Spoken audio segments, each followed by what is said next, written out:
beautiful friends, YarnHagRyan. Guess what we're making today? We are going to make ourselves some row counters. Now this one right here can go on a project bag and it will stay inside your bag and you'll always know what row you're on. These ones are bracelets that I have been wearing for a couple of weeks now, and some of them are starting to show some wear and tear. This one right here was made with a fingering weight yarn. I do not recommend that because I wash my hands like every 20 minutes and you can see that it starts to get nasty on you. So don't do that. These ones were made with embroidery floss, which is the one that I took it from my daughter actually. It is cotton. And it is also starting to show some wear and tear. So I would probably recommend what you are normally going to use on a bracelet. However, I don't have that, so this is what I got. This one right here is made with a natural braiding cord, and this is probably the best material to use if your beads are large enough to accept it. Okay, let's get started, and I will show you. Oh, I guess I should show you why we're doing this, right? We want to make sure that the rows that we are doing, we are always able to count.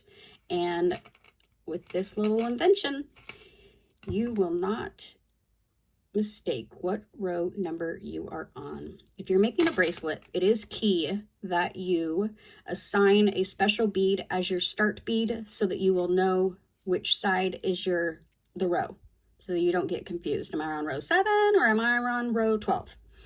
So this one, I have this like funky bead on it that is not on this side. So I know which side I started on.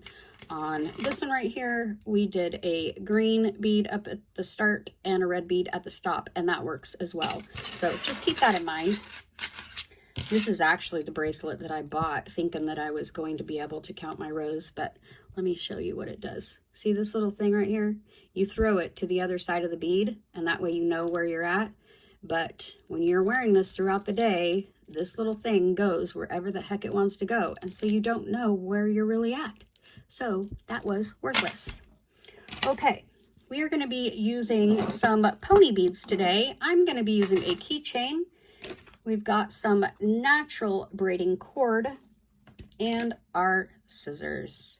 So I'm cutting off the length of the natural braiding cord. We're going to use this brown color today. I fold it in half. Now, you want to make sure that you give yourself a good length. It's always good to have extra. So cut yourself a nice good length because it is going to go through each bead. And I'm just going to fish this half. This is the halfway mark through my thing and then pull through. So that gives us one of those, and that is good enough. Okay. All right. So if you're working with some really tiny beads and some tiny floss or whatever this is, go ahead and get yourself some needles out because it will make it easier for you to go through your beads. Our pony beads are pretty big, but I'll show you what to do. So let's see. I don't even know if this is going to go through here. Nope, it sure the heck isn't. Ugh. All right, well, we're not going to be using those today. We'll just use this. So let me give myself a good end again. There we go. Okay, so let us pick what this is going to be. Our top on mine is going to be stop. So you're going to get your thing just like this, okay? We're going to thread from the left to the right, okay? And then we're going to go ahead and take the right to the left. And you want to make sure that you aren't twisting the threads inside the bead.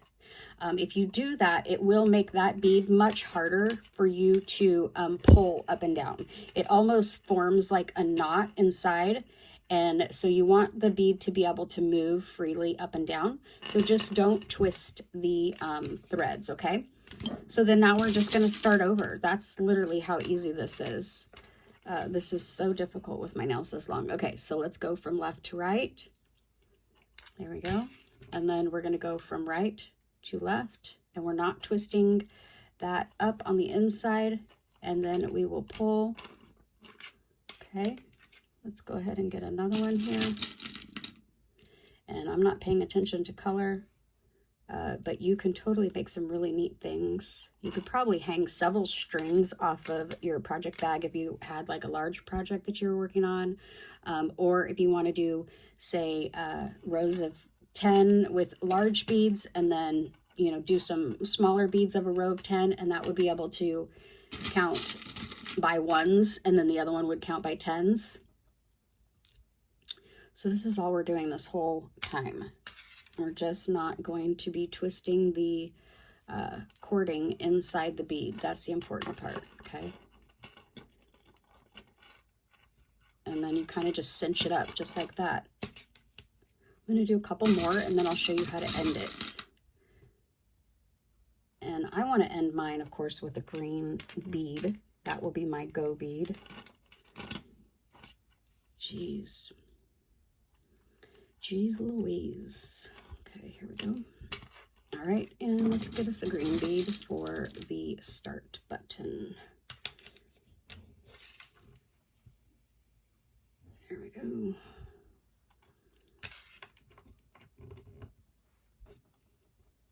And right there. Okay. So we did a good job. We didn't get anything twisted. If we did, you would know, because it wouldn't be able to pull very easily, okay? We do want to know about how much space you want between your beads to show you the difference between where you're counting and what your next rows are. So I like to have a good amount of space. It's up to you on how much space you want to have, but you're just going to give yourself that space when you go to finish it off, okay? So that's extra long there. Let's see here. Make it a little shorter. All right, that's a good amount for me. And see, you'll just pull it like this. Row 1, row 2, row 3, row 4, row 5, row 6. That's how you count it. Okay? Very, very easy. Like I said, this is just a small sample demonstration one, so it doesn't have that many beads on it. This one right here, I went with 50 beads, and it works out really well. Okay? And no matter what I do, you should get really good. It's going to stay, so you don't have to worry about mixing what row you're on. I hope you guys had fun on this little tutorial today, and I will see you again soon. Bye.